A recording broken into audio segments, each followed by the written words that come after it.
Hello friends, welcome to Madhumalati foods. आज आपण करणार आहे मिरची भजी। त्यासाठी मोठी हिरवी मिरची घेतली आहे। ही मिरची तिखट नसती, त्याला उभा काप करून घेतलाय। आतल्या बिया तुम्हाला काढायच्या तर काढू शकता, नाही काढल्या तरी चालतील। यामध्ये स्टफिंग असती, बटाट्याची कोणी करतं, पण मी आज करणार आहे पनीरची स्टफिंग। त्यासाठी मी घेतले पनीर छान किसून घेतले। पनीर किसून झालं की मी यात टाकलाय चाट मसाला, लाल मिरची पावडर, चवीनुसार मीठ आणि कोथिंबीर टाकून छान मिक्स केले। तुम्ही तुमच्या आवडीनुसार अजून यामध्ये मसाले ॲड करू शकता। मला साधं आवडते म्हणून मी कमी मसाल्यात जेवण बनवते। कमी मसाल्यातलं जेवण पण खूप छान होते। एकदा तुम्ही नक्की ट्राय करा आणि कसं झालंय ते मला कमेंटमध्ये नक्की सांगा। आता हे पनीरचा मसाला मिरचीमध्ये छान भरून घ्यायचा आहे।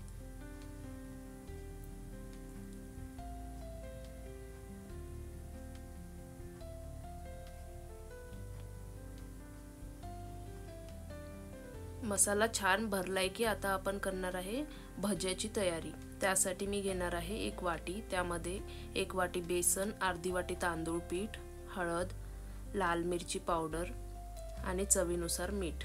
मीठ आपण आत पण भरले त्यामुळे व्यवस्थित मीठ टाकावे आणि ओवा टाकून पाणी टाकून छान मिक्स केले।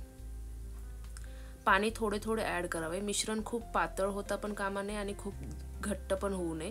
घट्ट झालं तर मिश्रण सुटते, तेलात टाकल्यावर पापड्यासारखं निघते आणि मिरची वेगळी होती।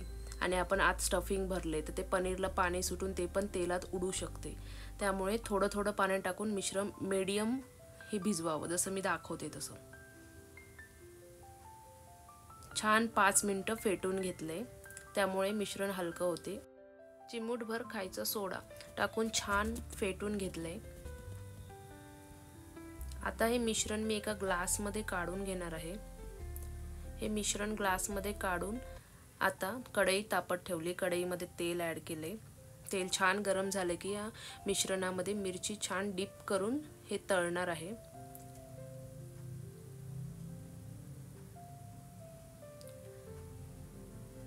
मध्यम आचेवर छान मिरची तळून घ्या, क्रिस्पी होईपर्यंत।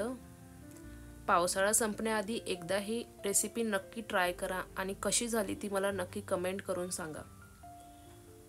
याच प्रकारे मी अजून नवीन नवीन रेसिपीज माझ्या चॅनलवर आणत जाईल। त्यासाठी माझ्या चॅनलला आत्ताच सबस्क्राईब करा आणि तुमच्या फ्रेंड्सना पण शेअर करा।